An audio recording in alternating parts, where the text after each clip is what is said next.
welcome to this webinar series, which is a part of the Investor Education and Awareness Initiative of Aditya Birla Sun Life Mutual Fund in association with Outlook Money. The topic of today's discussion is unlocking the path to financial freedom. The concept of financial freedom attracts one and all, but the road to achieve it could often be painful and may require a lot of discipline on the investors and the individuals' part to achieve financial freedom. So, on the occasion of Independence Day, India's Independence Day, we'll discuss the importance of financial freedom, the ways to achieve it, and the things you should keep in mind, including the challenges and opportunities when planning for it. And in fact, even life beyond it, beyond financial freedom, is something that we'll look at in this discussion. I am Nidhi Sinha, editor Outlook Money, and I hope that you'll get all your answers to all your questions today, as we have a panel of 4 financial experts. And let me start with introducing them. First, I would like to welcome Mr. K.S. Rao, who's the head of the Investor Education and Distribution Development at Aditya Birla Sun Life AMC. Mr. Rao has been striving to take financial literacy across the country for years now. We also have with us Mr. Amit Trivedi, who is an author, speaker, blogger, and trainer, and has more than 2 decades of experience in the capital markets. He's authored a number of books as well. Our third panelist is Mr. P.V. Subramanyam, who's also many things rolled into one, like Mr. Trivedi and all other experts here. He's a chartered accountant, a trainer, educator, and author, and he loves number crunching, is what I'm told. The fourth expert on this panel is Mr. Roongta, a personal finance and tax expert who writes for various publications, has authored his own book, and has been associated with the retail lending industry for a fairly long time. So let me start with the basics of the discussion, and I would request Mr. Rao to answer the first question of this topic. How do you define financial freedom, Mr. Rao, and why is it something that is crucial for individuals? Thank you so much. Good morning to everyone. And indeed, it is an honor to be amidst of the amazing personalities. And good to have this discussion, Nidhi. It's always, when it's a time where India is going to celebrate its 77th Independence Day, or 76 years of independence, rather. And we also talk nowadays. We have just stepped into our Amrit Kal of the nation, maybe 1 year, another 24 years if we can count, where that optimism, positivity, and we are looking at that economic growth. This is a time the conversation around individual financial freedom does make some sense. It's probably year after year we discuss, but it's a time where we can go back and implement. And with us, whether Harji or Subrat, the kind of work they do, or Amitji propagates across, I think it's a time. And coming back on the subject, when you are talking about how do we define financial freedom, probably let me not confine to one word of the financial freedom. And earlier, as Subra was talking on the sidelines, it's a financial independence come financial freedom, how we can introduce. Probably it is a state of having those financial resources, and also having that flexibility to live life on your own terms. That's where when you accomplish your financial freedom. And it's probably, if in the layman terms, if I can call, whether I can have the ability to meet all my expenses, and am I saving for my future, right? Am I having the ability to pursue my all financial goals, and without a constraint of the financial resources? That's where I can look at, I am on the path to financial freedom. Or it's like, it's like sometimes we believe I have a higher income, I'm a wealthy, or probably it is beyond that. You are just it is like, having some sound financial plan. And since with us we have a wonderful financial planner around, somebody is not only living in the financial freedom now, and you need to live for the longer. That's where you have a financial plan rightly, and you have the ability to manage your finances wisely. However, I have a financial freedom today. If I fail to make if I fail to take one wrong decision, if I've taken one wrong decision, then I messed up. I have a couple of my friends whom I have seen, they say they have accomplished their financial freedom. But one mistake of one investing at a wrong place made them get back to where they belong to, kind of it. That's where you need to have that right financial plan, and where your financial destiny is right. And I also look at financial freedom is you are free from your financial stress. Probably that is the one which is causing so much of mental worry when I talk to the people, when I meet across. It's the biggest constraint is when they do not have right resources or they have not planned it rightly. And it's like, just put it in a simple terms. It is a financial independence is the one which gives you the peace of mind and which make you to reach your desired destiny or your dreams into your reality or like and I also look at like this. It's a financial independence can give you the choices and you live a stress-free life and you are more flexible and then it is also something called your legacy planning. I'm not living for myself. I'm also living for somebody else. Like, earlier we used to discuss the charity, the philanthropy. We leave it back to the society, and that's where you get the financial freedom. But if I have to define, probably I'll use the term as a defined itself as a financial freedom. I mean, one, you need to design the life what you choose, and you need to put that ease, empowering yourself, get to the financial path which can give you that independence and that helps you to navigate and that will energize your entire life. That is where I can define financial freedom. Right. So, designing and of course, implementing that design into your life to create a financially stress-free life in the future is one of the ways to define financial freedom, like Mr. Rao said. But before we come to the real basics of financial planning and how to go about it, I would like to ask Mr. Trivedi about some of the common misconceptions that people may have about this term, about achieving financial freedom, and are there any ways we can address these misconceptions today? Thanks, Riti. This is a wonderful question. And if we were to talk about misconceptions, the first that comes to mind is a lot of people believe that a number can give them independence or freedom. And that's where a lot of people resort to various calculators where they punch in some numbers and the result comes out whether you're financially free or not, or you need so much amount to be financially free, or you need to save so much for becoming financially free. The fact of the matter is all the calculators are based on certain assumptions. And assumptions have a very bad habit of going wrong, right? So you are dependent on getting the assumptions right, then you are not independent truly. So first of all, the dependence or over dependence on calculators is a great misconception that a lot of people have. Taking a clue from what Rao sir was mentioning, it is about not having stress about finances. And I'm not sure if there is any calculator that can measure the level of stress. So if a calculator can't measure the level of stress and you want to be stress-free, then I think we are relying on a wrong tool to get the right result. But that's a misconception, number one. Number two, many feel that if I achieve a particular amount and I can be free, the big problem in an assumption is, what are you going to do after? And how are you going to spend your time? And the way you spend your time is having a great influence or impact on the way you spend your money. Is your spending pattern going to change completely compared to what it is today? In that case, your assumptions also need to be adjusted. Number three, if you are not able to visualize that life post achieving that financial freedom, then it's again a very difficult exercise to arrive at. The fourth misconception that a lot of people do is that they say that it's all about saving money, investing in the right way, and then I can achieve financial freedom. But in that process, they stop living today. And that clearly reminds me of that famous movie Zindagi Na Milegi Dobara, where the character of Hrithik Roshan also wanted to retire at 40, and that's why he stopped living when he was in his 20s.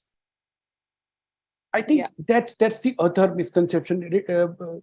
Financial freedom is not about sacrificing today for tomorrow. It's about living today fully and living tomorrow fully. So these are a few misconceptions that come to mind.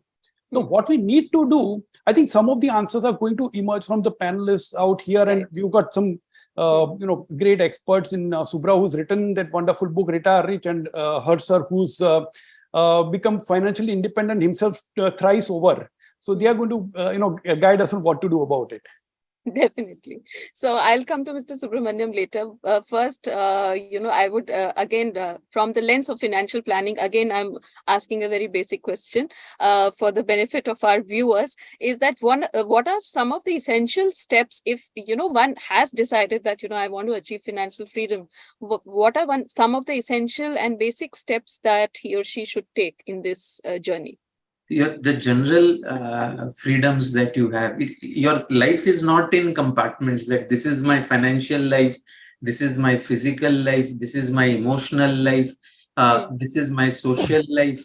And I think increasingly people are realizing that just having financial resources, okay, Mr. Rao mentioned about mistakes that people might make. And Amit just mentioned about, you can't stop living, right?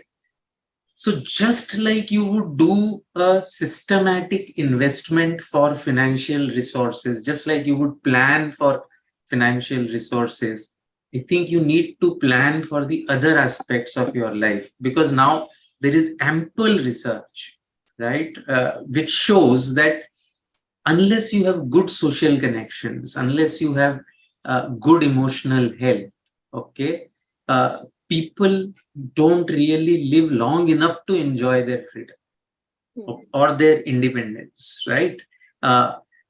What is the use of having choice, that you have the choice that you can travel to the places you want to, but if you can't because you are physically not capable of traveling, or your doctor tells you to. So my point is, the biggest mistake, you asked about financial planning, the biggest mistake you can make, I will not really right now go into do this or do that, etc. I think the biggest mistake that people make is treating finance as a isolated area or isolated part of their lives, right? People need to realize, I mean, Amit gave the example of Hrithik Roshan's character that he plays in Zindagi Na Milegi Dobara.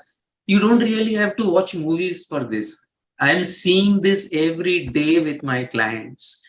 When we do what is called life planning, it's not financial planning, it's life planning, and you probe a little and you find, so we have this famous probing question, that if you had all the resources in the world, what would change in your life? Now, not all clients respond, but very many of the clients, their first response is, sabse pehle, I'm going to give up my job. Okay. Then you probe further, etc. Then you realize, and a lot of clients realize that he is in a position to give up his job in any case and do something he enjoys and still not lose the freedom. So I think the definition of freedom needs to encompass a much wider canvas than we have traditionally given. And I think to a great extent, it is the profession, it is the academicians, it is the media. All of us need to take this up, that man is a social animal and he is most happy when he is with family, with his tribe. And I think finance is very important. It is very difficult to be happy without money, but it is a necessary probably condition, but not an, it is a hygiene, right? Just because you have money, you're not going to be free. So I think these are the two things that one need to look at. Look at a full picture, enjoy your journey. It's very important to enjoy your journey, because journey is the destination. I think that really is the key. So actually, Mr. Subramanyam, I since the debate has taken this direction, that Mr. Trivedi also said that you shouldn't stop living today, but then there is a balance between not stopping to live today or enjoying the things that you can enjoy at a younger age, perhaps. But it's also said that if you really need to want to achieve financial freedom, and I mean it in the way of finances and money, that you have enough coppers to kind of pursue what you like. So how does one balance the two, the two ideas? Sometimes, they stand facing each other. So how does one balance that? Okay, let me quote Warren Buffett when he says there is something called an internal scorecard and an external scorecard. If you know how to live for your internal scorecard, you can enjoy life better than when you live for your external scorecard.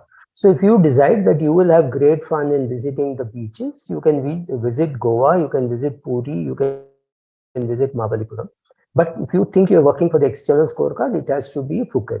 It has to be Maldives, because your passport should have a stamp and you should put it on Facebook saying, I went abroad, right? So if you start living for the external scorecard, it's very difficult to retire, because you'll keep on chasing something which is somebody else's dream. So create your own dreams, and if you do that, then it might become easier. Do you have to sacrifice? I think it's a very strong word. I mean, we all sacrifice our sleep by getting up in the morning and brushing our teeth. If we didn't have to brush our teeth, we would sleep for 5 more minutes. But that's the wrong way to look at it. The discipline of brushing your teeth keeps you in good health, good oral hygiene. So discipline is in fact a way that you get freedom. For example, if you keep all things in its place, you don't have to spend time searching for it. So some of those things, you have to know what you want in life. If you can write it down saying, I want this, I will achieve this, then you can achieve financial freedom. Some things you can't afford in your lifetime, right? Whatever financial freedom I have, I won't be able to buy a $1 billion spaceship. That's for Elon Musk to buy. That's not for me. So you have to know what is reasonable, what you can achieve. So I tell some of my clients, look, some of your goals are worth laughing. There is no way how you will be able to get it, right? So you have to understand what you want, what your family's goals are, because we are not earning money only for ourselves. We are earning money for our children, for our spouse, and everybody. So sacrifice, I think sacrifice is too strong a word. Taking 1 hour out a day to go to the gym, is it a sacrifice? Yes, but it gives you health, right? So you have health freedom, so that you don't have to go to the doctor, you don't fall ill. So all freedom will come with some discipline. In fact, Gandhi says, when he talks about freedom, he says freedom from needing to have a servant, which means you wash your own clothes, you wash your toilet, you spin your own clothes. That's the famous charkha, right? So he says independence or freedom means freedom from everything, freedom from bad health, right? So you need good health, you need good money. So financial freedom is a part of it. So how do you get to financial freedom? You start saving, you start investing, and all those things. Do you get up every day and tell the world how disciplined I am? I brush my teeth every day. It has to become a habit. Once it becomes a habit, you don't think you're doing the world a favor by brushing your teeth or taking bath and all that. We have just made it a part of our lives. So financial habits, whether it is saving money, whether it is investing it wisely, and all that has to be built into your life. If you think you're doing a big sacrifice by doing that, you will never do it. It's like, diet. If you think, oh my God, I'm doing this, oh my God, I'm doing this, it is not sustainable. After a week, you will give up and say, I don't care. But if you build it into your life saying, okay, I know sugar is bad, I know I must exercise, that gives you health, freedom from ill health, which is good health. So freedom from bad financial habits of blowing money way beyond your capacity, saving money, investing money. If you get all those good habits, you just walk into financial freedom. So yeah, so do you have to make sacrifices? Sacrifices, yes, that don't try to emulate somebody else's lifestyle. Don't say, oh, he went to Switzerland for 2 weeks, so I should also go. If you can budget Goa and get your financial freedom, you go to Goa. Don't copy others. Don't worry about the external scorecard. Build your internal scorecard, and if you stick to your internal scorecard, you will achieve your financial freedom. You can't live beyond your means and achieve financial freedom. You just can't. Right. That's a very interesting insight that, you have to have your goals internally, fix your needs and wants in your life, which will, I think, really give the real financial freedom, so to say, to any individual. And it can mean different things to different people, of course, depending on the affordability and so many other priorities in life, etc. So, just taking ahead this discussion, of course, that Gandhi example was fantastic and kind of brought home the point very clearly. But this question I'm putting to any of you: if you have any real life, you deal with clients and other people on a regular basis. If you have any example which can be shared with our viewers, which kind of shows what real people do. Of course, Gandhi's example is worth emulating, but he's also a figure that people do not perhaps can't equate themselves with him.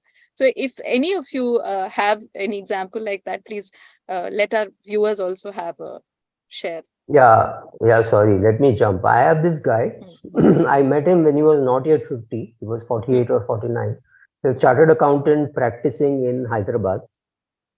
He told his firm where he was a partner that I will work only 4 days a week. So he would take Fridays off, and every Friday he would visit some older relative, could be a friend's father or somebody. He would go to their house. He would look at their finances and say, okay, redeem this mutual fund, invest in this mutual fund. And Hyderabad is not a very big city. He would organize a motor mechanic to look after their car, or an electrician if they had a problem or something like that. And he would call up that auntie and say, auntie, I'm coming to your house for lunch. He's saying it excites them a bit. So one whole week they are preparing for my coming. So I go every Friday, he visits somebody and helps them, has lunch and comes back home. He's saying, I'm preparing for retirement. I'm trying to do something useful for society. This was very different. Not too many people do it, right? Going and helping somebody, some random, it could be his own aunt, or it could be friend's mother or somebody. So many of his friends call him up and ask, how is my mother? She's not telling me the truth about her illness. Can you find out? And he goes every Friday, he takes his car and goes to somebody's house and solves, if they have a problem. If they don't have a problem, he gets a good lunch. So I said, do you have 52 people? He said, I have 200 people. So next 3 years is taken care of. I thought it was very interesting. It's a beautiful story, of course. It's a really beautiful story. So coming to Mr. Roongta, we have been talking about, how financial freedom is about your attitude, your emotional health and other things. But of course, investing also has to it has to be part of this discussion, because we are discussing it from the Outlook Money point of view and the financial lives of people. So what is the role of financial planning in the way people invest, and what will be some of the takeaways that you would suggest to our viewers? I think first, I think to this incident narrated by Subra, I think what that person is doing, and I'm taking away Rao Garu's copyright by using acronyms, SSIP. This is a social systematic investment plan. He's really planning for his investment. But coming to say financial decisions that you take, and how do you take them? Like any major financial decision that you take has several trade-offs. Okay, and let me explain that with the example of this very specific person. This is not my client. This has been narrated by somebody else, but I think it's very apt. So this is the client of my colleague at Arya, Vishal Dhawan, and he has mentioned this on more than one occasion. So there is this doctor, and running a very thriving practice. It's a doctor couple running a thriving practice, and they were planning to sort of set up a multi-specialist hospital. And that involves a huge amount of investments. They would have to take loans, etc. And obviously, they sought approval. They sought recommendations from the advisor. And I think one of the things that a good advisor does is he looks at the totality. So obviously, the hospital area is something the doctors know reasonably well. But what the advisor knows well is what are the trade-offs that he is making. So he knew that the doctor would every year would take off 3 to 4 weeks to go on a trek, and he was a wildlife photography enthusiast, and that was something he really looked forward to. One thing was clear, and he had debt free, he had plenty of money, etc. But moment he went in for this was looking extremely doubtful. So to turn that decision into, the hospital looks good, it looks like a good investment. You have obviously looked at it. I have not looked at it in detail. Okay. But have you thought about the fact that you will have to compromise with your wildlife photography and this 3 to 4 weeks trekking holiday that you take every year? When put in those terms, right, it was not very difficult for that doctor to take that decision, and I think he thanks the advisor till date today. There are many more examples. I can give one more. I mean, I had this client, very doing extremely well in his life. He had a house, he bought another investment property, like a lot of mistakes that client make. He had this huge property on which rental was coming, but he had a huge loan as well, salary running into more than 10 lakhs a month, etc. But not too much left, because lifestyle to boot, EMIs to pay. And he liked his job, but he was feeling very hassled because he just didn't have time to do things. So when he came to us and we sort of looked at it, okay, and one of the things that we suggested to him is that, why don't you sell off this second property? He clearly wanted to take a break. What he didn't like about his job was the incessant traveling that was required. And he wanted to take a break, but with all the EMIs, etc., he was finding it very difficult to take a break. And then when we suggested to him that you sell off this second house, use the surplus, etc., to pay off that loan, pay off the loan, become debt free. You already have some investments. Okay. You can continue to live the way you live, provided you do at least some job. And can you get those as kind of assignments? He said, yes, of course, I can get those kind of assignments. What happened in that case was that he went back to his own company. He liked doing what he was doing. He went back to his own company and he negotiated with them. What I don't like about this is the traveling. And I don't want this set of responsibilities that require traveling. I am enjoying this. He was a great resource. The company hired him as a consultant, right? Less hours, very little cut in pay, very little. No compromises on lifestyle, some adjustments in the way that he had his investments. He now had time for his fast growing children at that time. Okay. So, a little bit of planning, giving a different perspective, can help people take life-changing decisions. And I think that is the reward for the advisory profession that we are in, that it enables us to, influence some really smart people to be able to live their lives really better.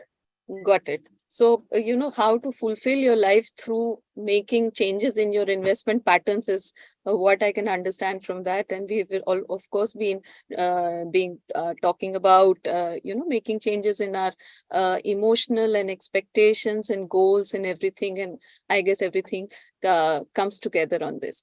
But Mr. Trivedi, earlier you were talking about how it is also important to plan the let me not say post-retirement, but post-financial freedom period. As in, let's say you've achieved everything, you've achieved the money that you want, it can take care of your life later, but and you've left your job perhaps, so maybe a lot of people do that, but then there could be a vacuum. There could be a space left which you need to fill with other activities. So what is your suggestion on that? A lot of people we also talk to, sometimes they forget about that aspect. They're so focused on investing and this goal of achieving that kind of money or corpus that they, kind of forget about it. So please tell us about something. So another wonderful question, Niti. And, this also brings out one of the misconceptions that I could have talked about earlier. But financial freedom or financial independence is not a destination. It's a state.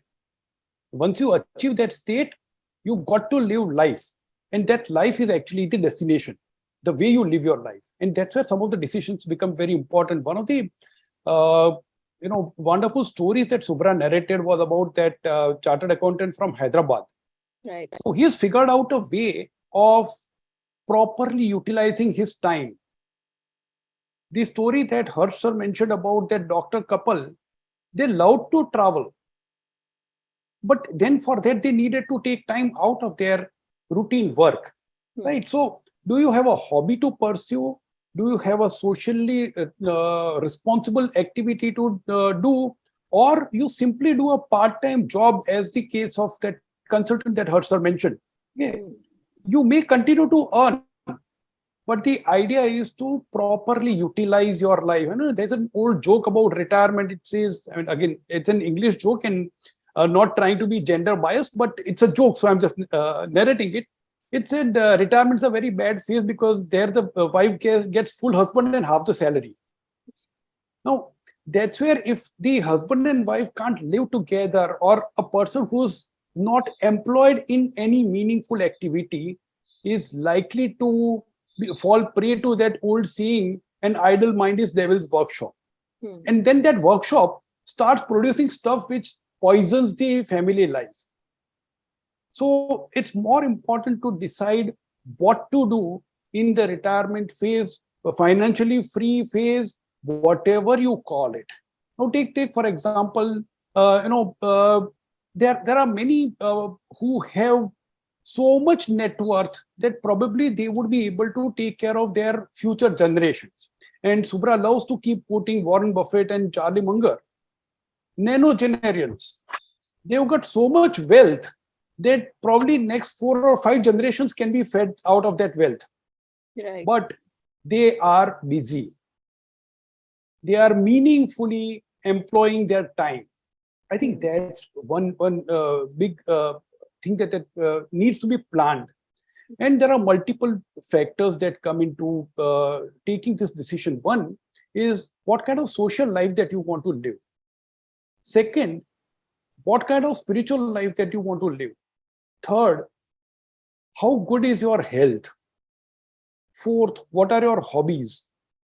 Fifth, can you contribute to the society now that you achieved that freedom? And that's where one of the lessons that Rao sir has repeatedly highlighted during various webinars that we've jointly had. Ultimately, it's about the 4th G of his 4G, give. We've got something from the society. I've achieved that financial freedom.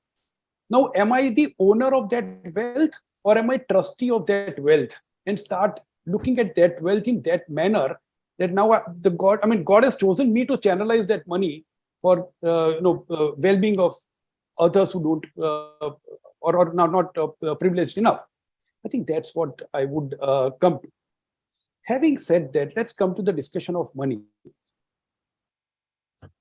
It's almost always forgotten that we invest for a purpose. And all the purposes that you list down, the so-called financial goals, are nothing but deferred expenses. So how are you going to spend your money in that phase of life called financial freedom? A couple of examples a couple of stories were shared. I recollect one such story when I was teaching some CFP students. One of the days, one student came and said, "Sir, I need help. Can you just go through these numbers? Because it's unbelievable." Now, this doctor couple in their early 40s were living in a small town in India. None of the metros, not the top town. So the cost of living was very reasonably moderate. And that doctor couple was earning something like between them around 70 to 80 lakh rupees per annum. And they came to this financial advisor and said, "We want to be free by 50. Or we want to stop working by 50.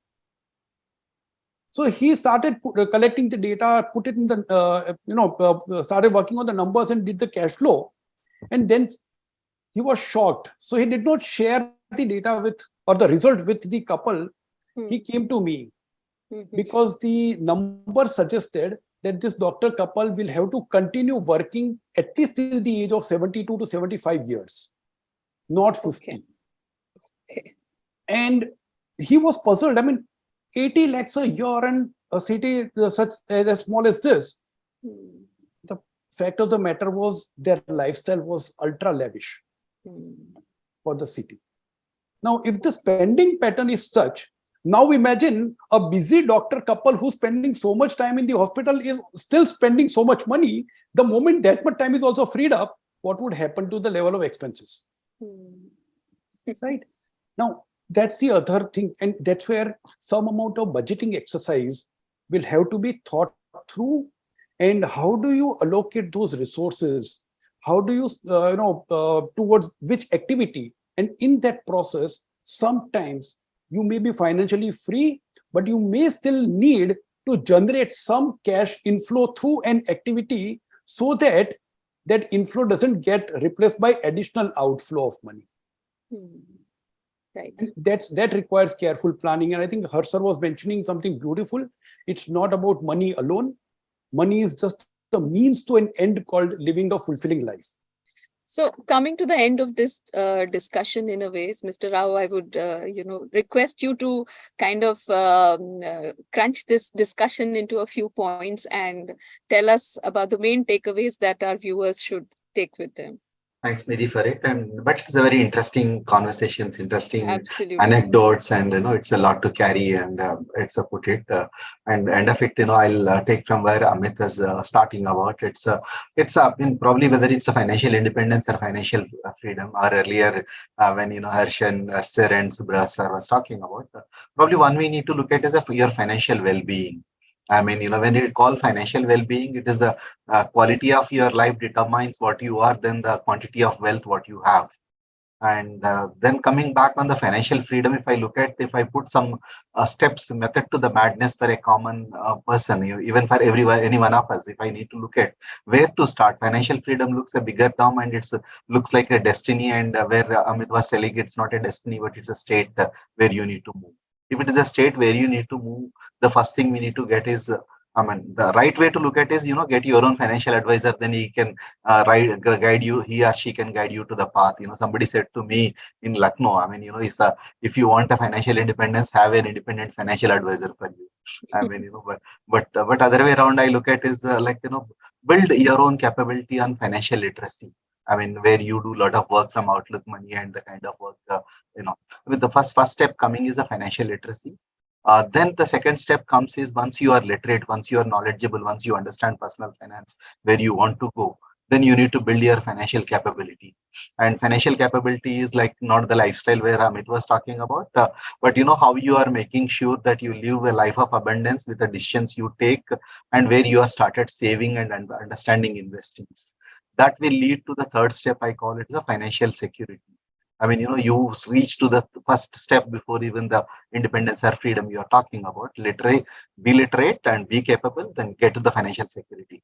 Then the fourth step you look at, that's, you aspire for your financial freedom, where your assets and liabilities matches, and, where your living expenses, you don't need to worry. The ultimate goal when you look at financial independence is your working is a pure choice. Earlier in one of the examples I started talking, and, but, you live out of passion, but, you don't need to work for money. Rather, that is, the money is not a priority, but rest of the things are taken care. To put it in simple terms, be financially literate, get financial capability right, and aspire for financial security, then accomplish your financial independence, then to the freedom. Right. So financial, emotional, and even physical security that we have discussed today are all important ingredients that can kind of lead you to the recipe to financial freedom, which again can mean different things to different people. And there would be some people who may be happy with small freedoms, some may be looking at very big ones. And like our panelists highlighted, there would be some with so much money, but they have found a purpose which will never let them retire. So on that note, thank you so much, gentlemen, for this engaging conversation on financial freedom today. And happy Independence Day to our viewers.